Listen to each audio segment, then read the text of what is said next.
uma sinceridade. Quantos de vocês sabem nadar? Ó, eu tô vendo que a minoria aqui, ó, eu vi umas 4 mãos levantadas no máximo. Então talvez vocês vão se identificar com essa história que eu vou contar agora. Essa história, mais uma vez, é uma história bem conhecida. E essa história ela se encontra no Evangelho de Mateus. Mateus capítulo 8. Convido você aí a abrir a sua Bíblia em Mateus capítulo 8.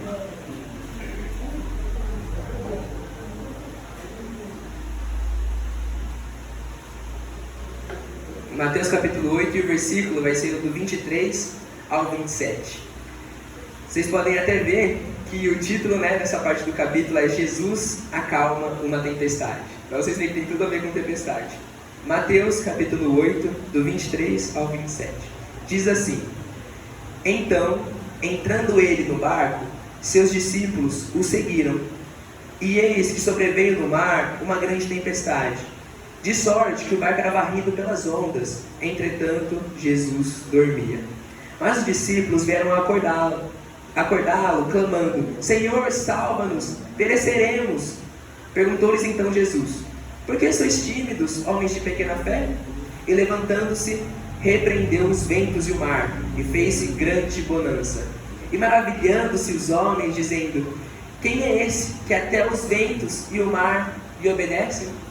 Então aqui a gente vê a história que trata os discípulos de Jesus num barco. Eles estavam nesse barco e o clima ele parecia normal. Só que do nada Jesus ele foi dormir e o clima mudou. Veio uma tempestade e o mar começou a se agitar e começou a ficar tempestuoso e os discípulos ficaram preocupados e com medo. Então eles acordaram Jesus e Jesus acalmou a tempestade. Essa é a base da história, é uma história muito bonita que mostra Jesus acalmando a tempestade. Mas quando a gente para analisar essa história, a gente consegue tirar vários pontos muito interessantes dela. O meu foco central desse sermão não vai ser voltado unicamente para essa história. Ele é mais para a introdução. Mas a gente consegue tirar umas lições muito legais, e a primeira está logo no começo do versículo. Vamos voltar aqui e ler o 1 de novo? Entrando eles no barco, seus discípulos o seguiam. Os discípulos, eles seguiam o Senhor. Discípulos são aqueles que seguem a Cristo. Só que uma reflexão e uma pergunta que eu posso fazer a vocês todos hoje é: será que nós temos sido discípulos de Cristo? Enquanto Jesus ele esteve aqui na terra fazendo milagres, multiplicando pão, curando, muitas pessoas ouviam Jesus. Muitas pessoas falavam com Jesus, muitas pessoas presenciavam os milagres que ele fazia. Mas, por exemplo, quando Jesus ele foi e multiplicou 5 pães e 10 peixinhos para uma multidão de mais ou menos 15 mil pessoas, nem todas aquelas 15 mil pessoas que estavam ali escutando, ouvindo e participando eram discípulos de Jesus. Discípulos de Jesus é aquela pessoa que segue Jesus o tempo todo. E muitas vezes no nosso dia a dia a gente acaba sendo tendencioso a buscar a Deus e ter um relacionamento com Ele só quando as coisas estão indo mal.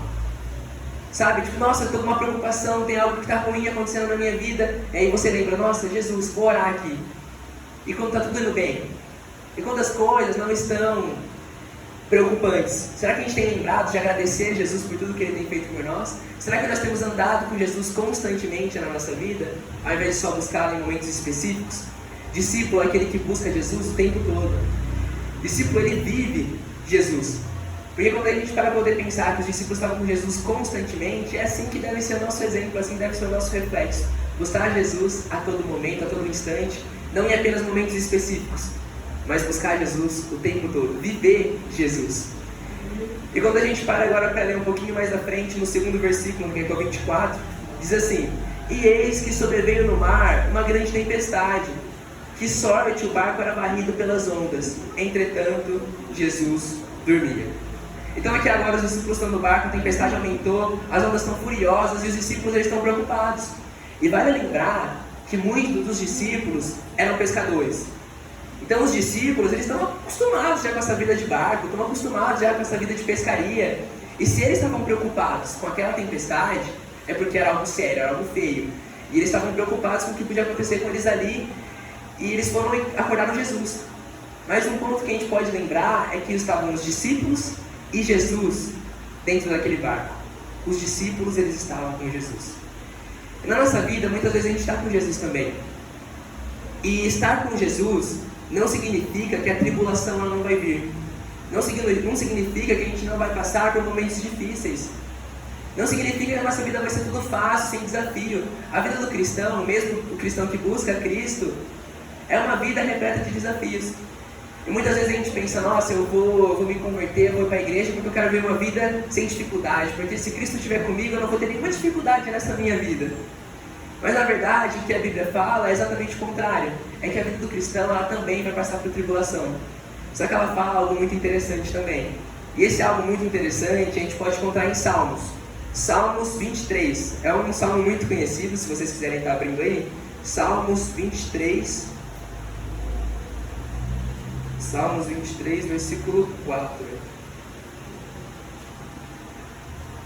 Salmos 23, 4. E diz assim: ainda que eu ande pelo vale da sombra e da morte, não temerei mal nenhum, porque tu estás comigo.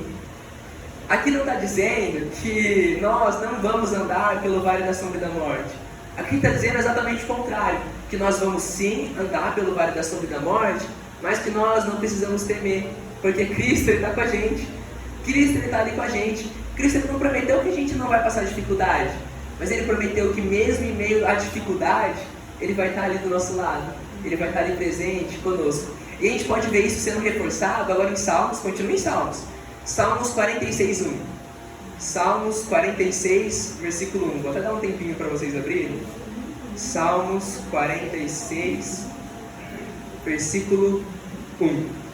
Que também é um salmo bem conhecido, que diz assim: Deus é o nosso refúgio e fortaleza, socorro bem presente nas tribulações. Cristo, Ele está conosco, está presente nos momentos mais difíceis da nossa vida. Cristo, Ele não nos abandona. E por mais que Cristo, Ele não prometa que a gente não vai passar dificuldade, por mais que Cristo, Ele não prometa que nessa vida vai ser tudo fácil, Ele promete estar conosco e Ele promete que Ele vai enxugar nossas lágrimas. Ele entende o que a gente passa. Por mais que a gente não entenda, Ele entende. E Ele está lá para nos apoiar, para nos segurar. E por mais que nosso barco pareça que ele vai afundar, ele não vai. Porque Cristo, Ele está no controle. Porque Cristo, Ele está no comando.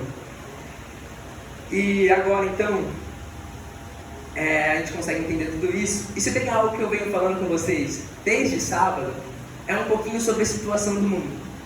Porque a gente sabe que a gente vive num mundo complicado, que a gente vive num mundo de angústia, que a gente vive num mundo de dor, num mundo onde existem guerras, num mundo onde existe fome, num mundo onde existem aflições. E é muito complicado para a gente lidar com esse tipo de realidade, lidar com esse mundo.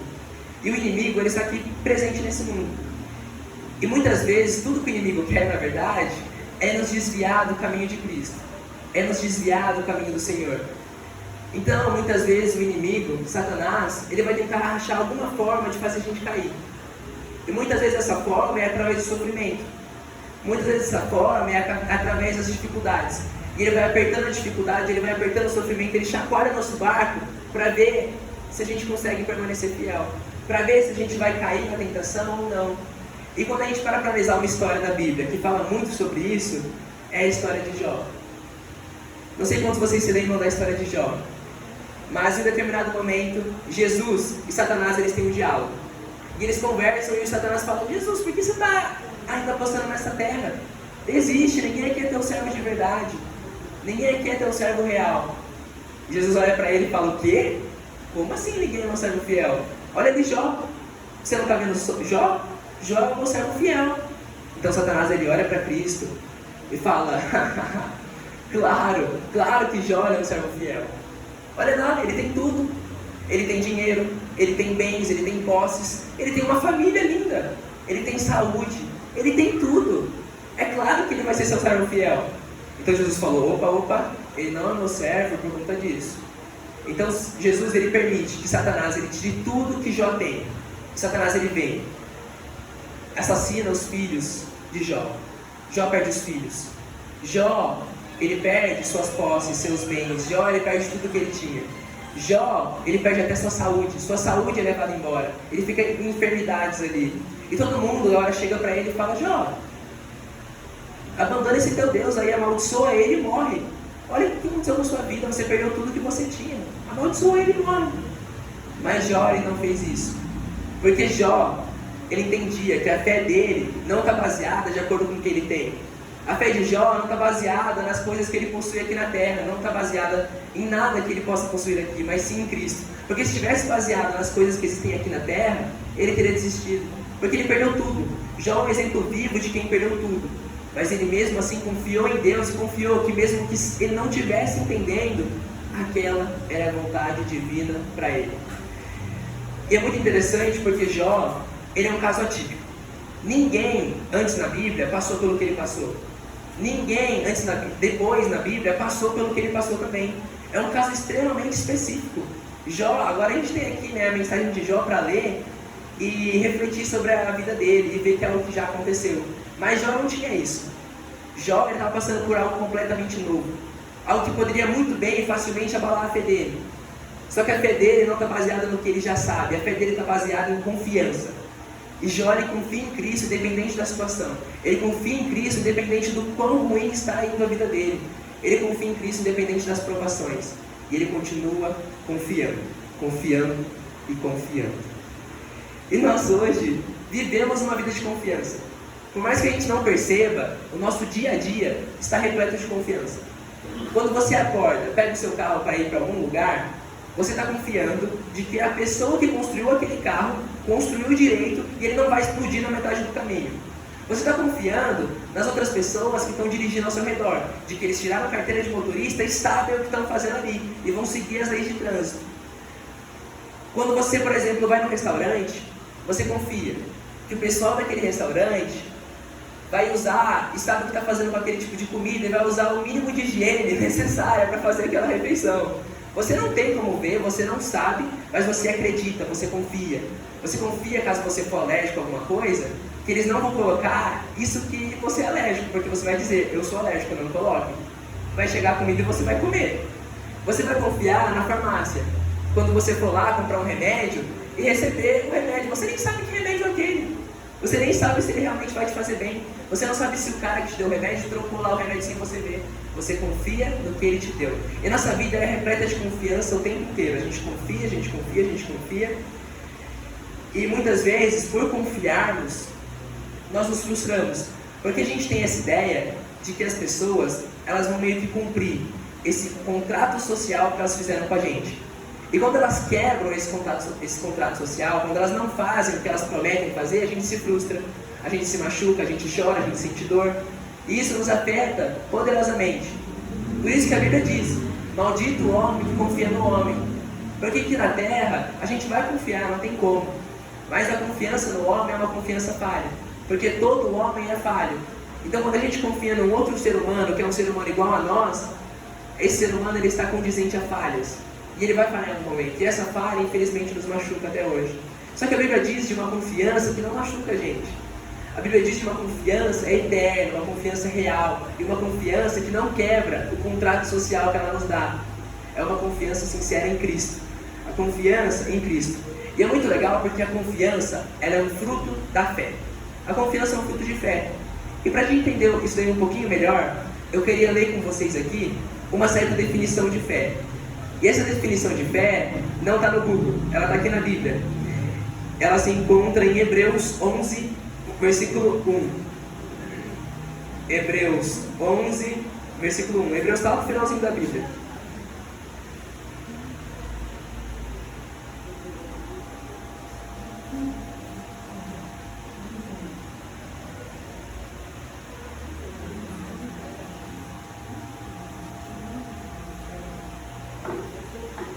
Hebreus 11, versículo 1. E aqui diz assim: ora, a fé é a certeza das coisas. Ora, a fé é a certeza das coisas que se esperam, a convicção de fatos que não se veem. Então aqui a Bíblia diz que a fé é aquilo que a gente não pode ver, mas que a gente confia que está acontecendo. A fé é daquilo que a gente não tem como ter certeza, mas que a gente confia que está acontecendo. E logo depois desse versículo de explicar um pouquinho mais sobre o que é fé, se vocês verem um pouquinho para frente, ele vai começar a contar histórias e exemplos de fé e confiança presentes na Bíblia. A Bíblia conta, por exemplo, aí um dos próximos que vai aparecer é a questão do dilúvio. Noé, ele teve que ter fé e confiança em Deus de que ia chover, uma coisa que nunca aconteceu antes, e essa chuva ia destruir a terra, e que ele tinha que construir uma arca gigantesca, ele tinha que passar anos da vida dele construindo aquela arca, depois colocar um monte de animais naquela arca, ficar uma bagunça, ele tinha que confiar no que ele estava fazendo, era certo. Então o dilúvio cai, e agora ele tem que confiar de que as águas do dilúvio em algum momento vão secar, e ele vai descer num lugar habitável. Então é uma constância na questão da fé. Abraão, a gente viu sobre ele na segunda-feira. Abraão ele teve que ter fé de que Cristo ia dar um filho para ele. E ele teve fé, e Cristo deu um filho para ele. Depois ele teve que ter fé de que aquele filho ia ser o filho da promessa. E que aquele filho tinha que ser sacrificado. E Abraão ele vai, e ele segue em frente, ao ponto de até mesmo se preparar para sacrificar o seu próprio filho, em uma questão de fé. E ele tinha tanta fé em Deus, de que aquele filho era o filho da promessa, que ele tinha convicção de que mesmo que ele matasse o filho dele, Deus ele era capaz de ressuscitar o filho dele, alguma coisa do tipo, porque ele sabia que as promessas de Cristo são certeiras. E ele não hesita em fazer o que Cristo pede, é uma questão de fé. Em questão do povo de Israel, o povo de Israel tinha que ter fé de que o cara ia bater um cajado numa pedra e ia sair água. O quão ilógico isso é pra gente hoje em dia. Eles tinham que ter fé de que ia cair um negócio branco do céu e aquilo ia alimentar eles durante um bom período. A Bíblia era composta de muitas pessoas que tiveram que ter fé. E a confiança, ela é fruto da fé. A confiança ela é fruto da fé. Então fé é abraçar a incerteza. Fé é abraçar a não certeza das coisas. Fé é abraçar o fato de que muitas vezes a gente não sabe o que a gente está fazendo, a gente não sabe o que está acontecendo, mas que tem alguém que sabe. Fé é abraçar a nossa, as nossas limitações, porque nós acreditamos e confiamos no Cristo que é ilimitado. Fé é acreditar e confiar mesmo sem entender a situação. E nós só podemos confiar, agora um ponto muito importante também, que nós só podemos confiar em quem nós conhecemos. Não tem como a gente confiar em alguém que a gente não conhece. Se alguém chegar para você e falar alguma coisa, se você não conhece ela, você com certeza vai suspeitar do que ela está falando. Então, para que a gente confie em alguém, a gente precisa conhecer esse alguém. E assim vale com Cristo. Para que a gente consiga confiar em Cristo plenamente, para que a gente consiga confiar de que Cristo está fazendo o melhor para a gente tem que conhecer a Deus. E conhecer a Deus demanda um relacionamento, demanda proximidade com Ele. Então quando nós dedicamos tempo para ler a Bíblia, estudar mais sobre Ele, quando nós dedicamos tempo em oração, orando e conversando com Ele, quando nós mostramos Cristo para outras pessoas e ensinamos o que a gente já sabe, a gente também aprende ainda mais sobre Ele. Quando a gente aprende sobre Ele, a gente conhece mais sobre Ele. E quando a gente conhece mais sobre Ele, mais a gente confia nele, porque a gente vê e sabe que nós estamos em boas mãos. A gente vê e sabe que Cristo ele sabe o que está fazendo com a gente.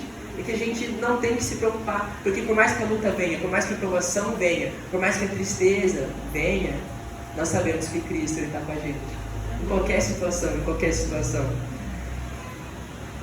E para encaminhar agora para o final, eu queria contar uma história.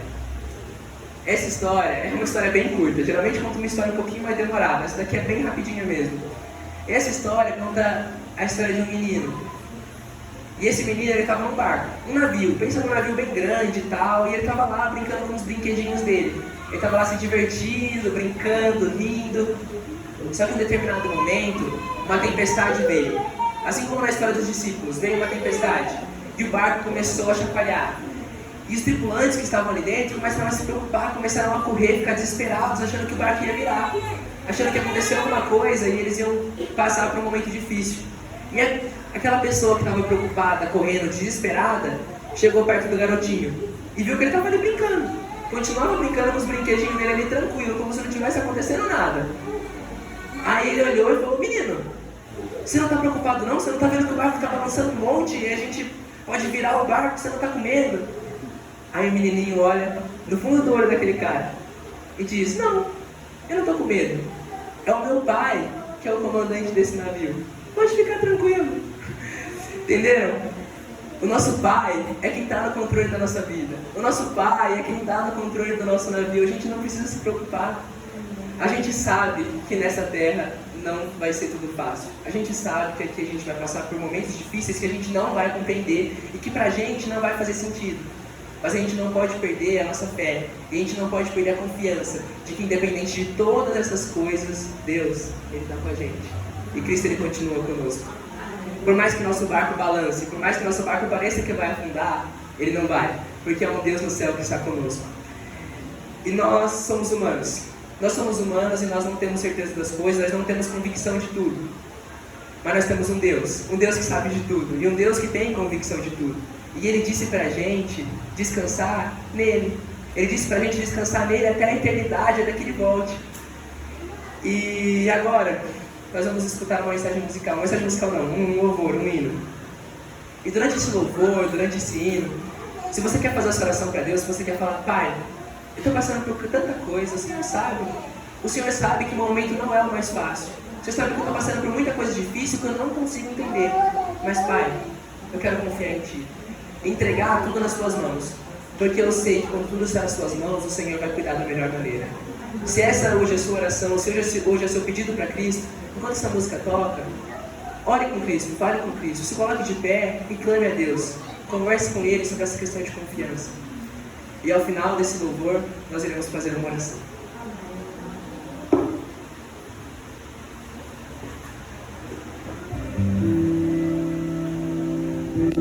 O Senhor me tomou nas suas mãos e me revigorou.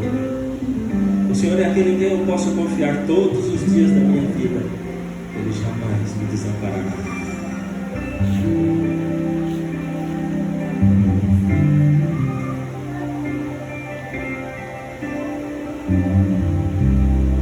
Começando com as mulheres. Confiei no meu Senhor.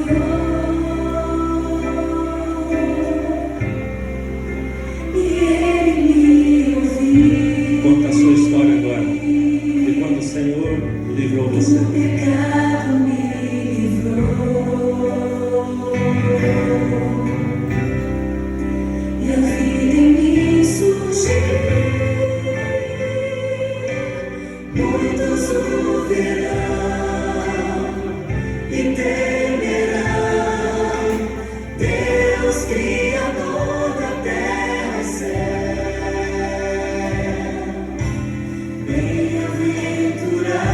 Que confia no Senhor, a Cristo honra, glória e louvor.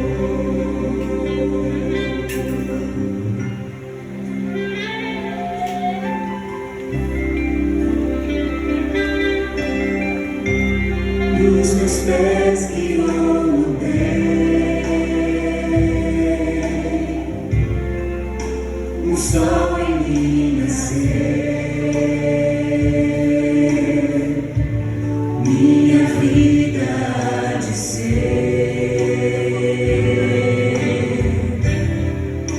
um hino ao meu bom Deus. Muitos o verão e temerão Deus, Criador da terra e céu.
Muito obrigado, Pai, porque o Senhor é o nosso refúgio presente na tribulação. Pai, nós sabemos que nessa terra as coisas são complicadas, as coisas são difíceis e o mal existe aqui. E nós vimos, Pai, que mesmo que nós confiemos em Ti, nós vamos passar por coisas difíceis aqui nessa terra. E muitas vezes, Pai, está difícil de segurar, está difícil de compreender, está difícil de sustentar, Pai. Mas nós sabemos, somos gratos a Ti, porque nós sabemos que o Senhor está no controle de tudo. Pai, por mais que nós não consigamos compreender, por mais que a gente não entenda muitas vezes o que está acontecendo, por favor, Pai, coloque uma paz no nosso coração, para que a gente entenda e compreenda que independente do que aconteça, o Senhor está ao nosso lado. Nós sabemos que o Senhor, Pai, não prometeu que a gente não ia passar por lutas e por dor, mas o Senhor prometeu, Pai, que o Senhor estará no final, pronto, para enxugar dos olhos toda lágrima. Por favor, então, esteja conosco, nos ajude a confiar mais em Ti e estar mais próximos de Ti, porque é isso que nós queremos, Pai, para a nossa vida, para o nosso coração. Seja conosco também, Pai, o restante dessa semana, o restante desse dia. Que o Senhor nos abençoe e nos ajude a continuar mais perto de Ti. É isso que eu te peço, Pai, no Teu santo nome. Amém.